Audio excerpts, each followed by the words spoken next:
Moi, je pense que de toute façon, c'est une évidence que ça a des répercussions sur ma carrière. Je serais bien bête de croire l'inverse, mais la vérité prime plus qu'autre chose. Moi, si je veux me respecter, si je veux me regarder dans une glace, c'est un peu bateau de dire ça, mais c'est par ce chemin-là que je sais que je m'en sortirai. Je ne me vois pas du tout faire autrement.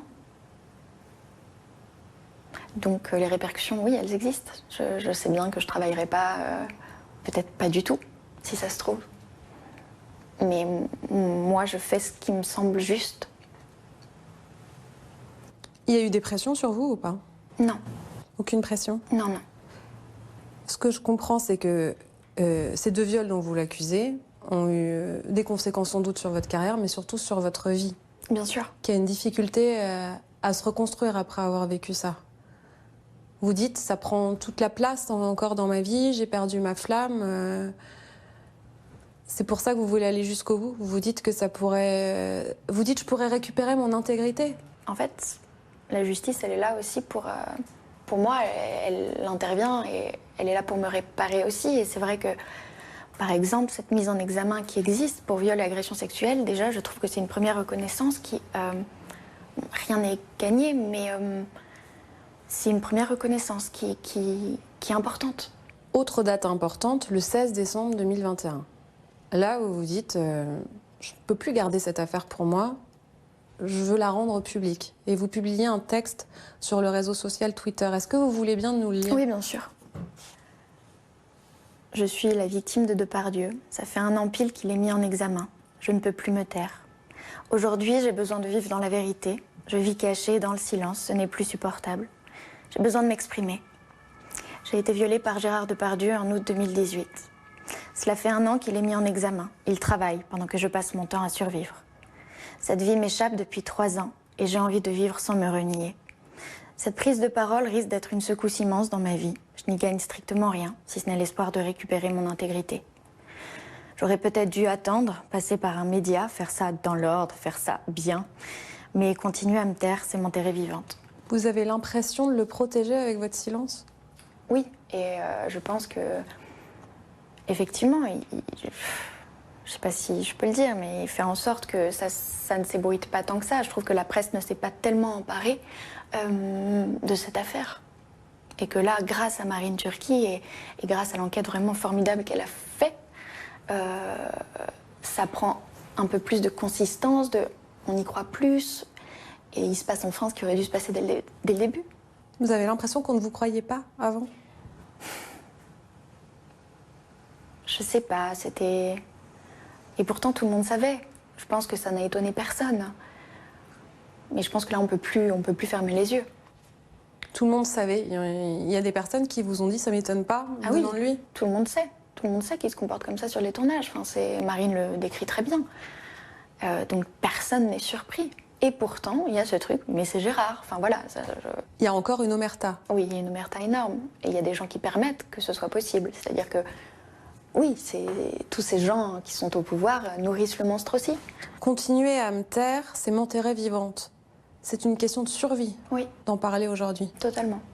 C'est une question de survie et c'est vraiment encore l'impression d'être renié, que cette mise en examen, c'est comme si elle n'existait pas, c'est comme si en fait Charlotte Arnault n'existe pas.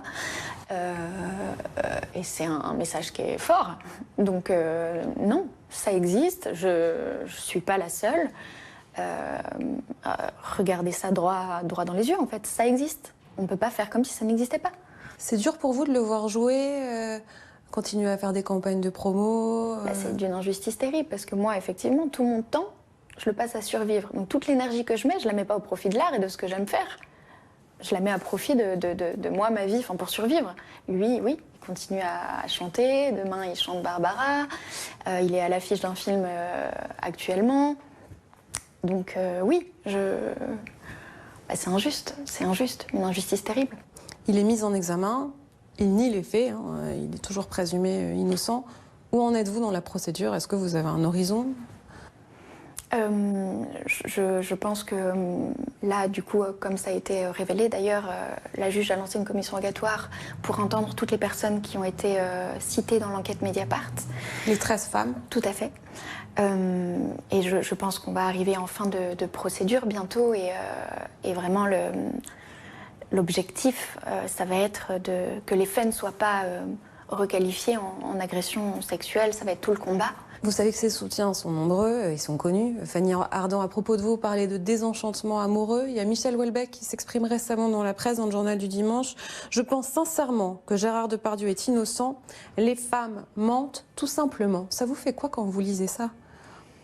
Alors c'est triste ce que je vais dire, mais en fait je suis pas étonnée. En fait, si les mentalités étaient différentes, on vivrait dans un autre monde. Donc ils se protègent tous entre eux, de toute façon. Et il y a une question d'argent, de pouvoir, Et puis voilà, Michel Houellebecq n'a pas été effectivement violé par Gérard Depardieu, donc c'est très bien qu'il le soutienne. Ça me fait rien. Qu'est-ce qui a changé depuis l'enquête de Marine Turki dans Mediapart ? Ce qui a changé, c'est quand même la peur. Alors c'est banal aussi de dire ça, mais j'ai l'impression que la peur quand même commence un petit peu à changer de camp. Et qu'il y a vraiment quelque chose qui est en train d'émerger de toutes ces femmes qui viennent parler, qui viennent contribuer, enfin qui viennent amener leur témoignage à la justice. Je trouve ça énorme et j'espère que ce n'est que le début de quelque chose, parce que quand on imagine qu'il a fait 200 films...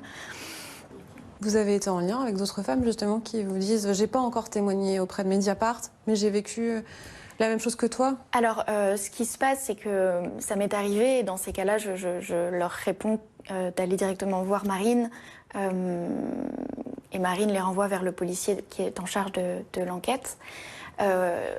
J'essaye de ne pas avoir de contact avec elle pour pas qu'on dise qu'il y a un complot ou qu'on a comploté ça ensemble.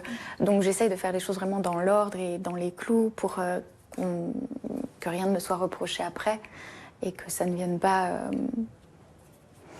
mettre des bâtons dans les roues de l'affaire, quoi. Enfin, donc voilà. Mais oui, je suis en lien avec certaines qui ont déjà apporté leur témoignage à la justice, tout à fait. Et est-ce que vous lancez un appel aux autres femmes qui vous écoutent peut-être maintenant et qui se disent, qui hésitent à parler? Je leur dirais que, en fait, chacune fait comme elle peut et que nous, on est là et qu'elles sont plus seules et que tout ensemble, on est tellement plus fortes qu'eux. Et que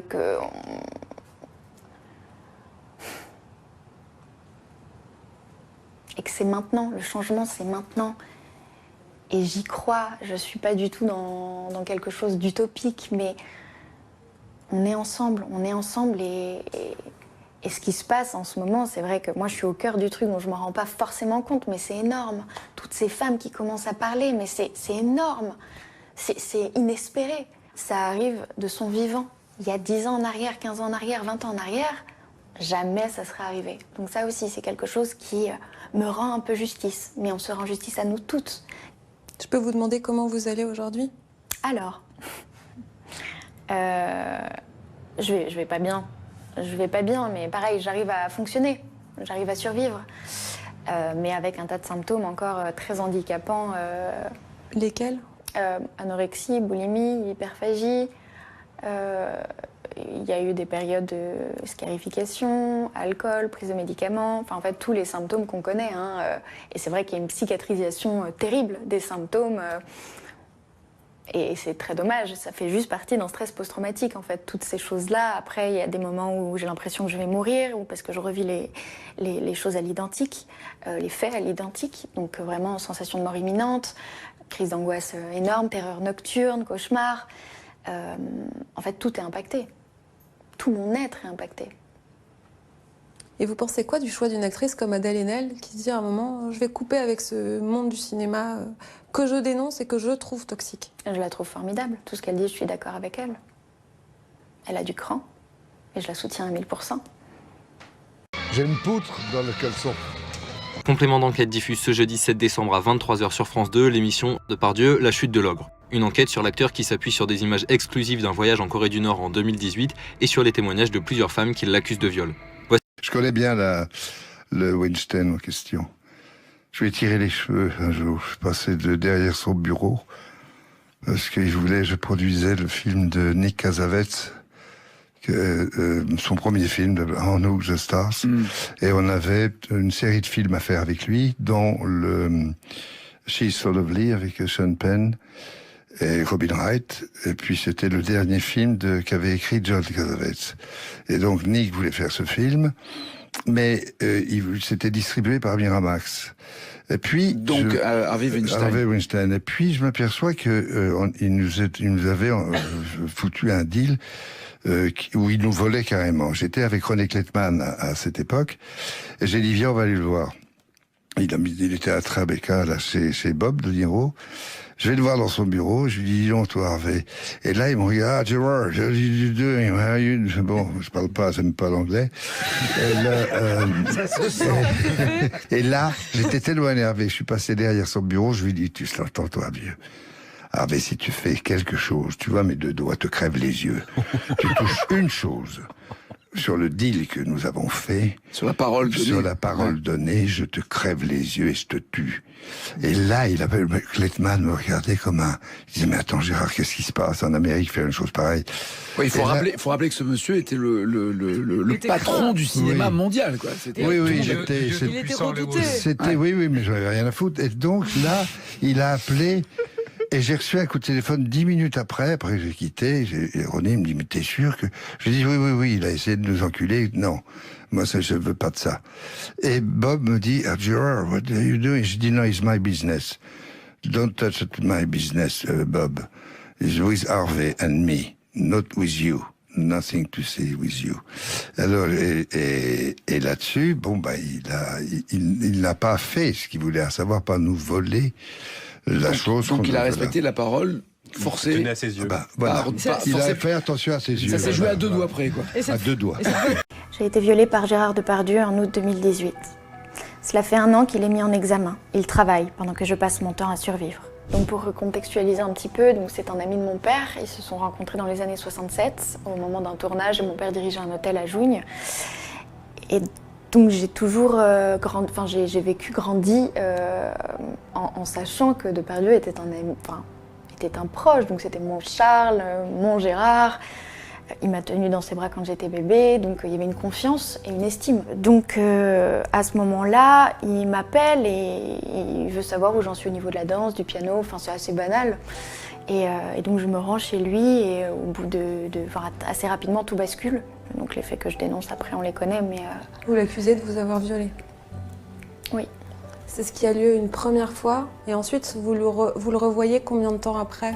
Une semaine, enfin le 13. Donc presque une semaine après, et c'est toujours à son initiative. C'est lui qui m'appelle pour que je vienne. Enfin, de ma propre initiative, je ne fais absolument rien. Et donc il se repasse la même chose le 13 août. Vous êtes donc violée 2 fois par Gérard Depardieu. Est-ce que vous mettez tout de suite le mot de viol sur ce qui vous arrive? Je pense que je suis dans un état de souffrance extrême et je sais qu'il s'est passé quelque chose de très grave. Mais je vais mettre peut-être un petit peu de temps pour l'intégrer et le conscientiser. Et c'est vraiment là que je vais faire la démarche d'aller porter plainte le 27 août. Mais il aura fallu vraiment tout ce temps OK, pour vraiment, l'intégrer. C'est vraiment ça, toute l'horreur. Ça n'a pas de sens, c'est d'une violence inouïe.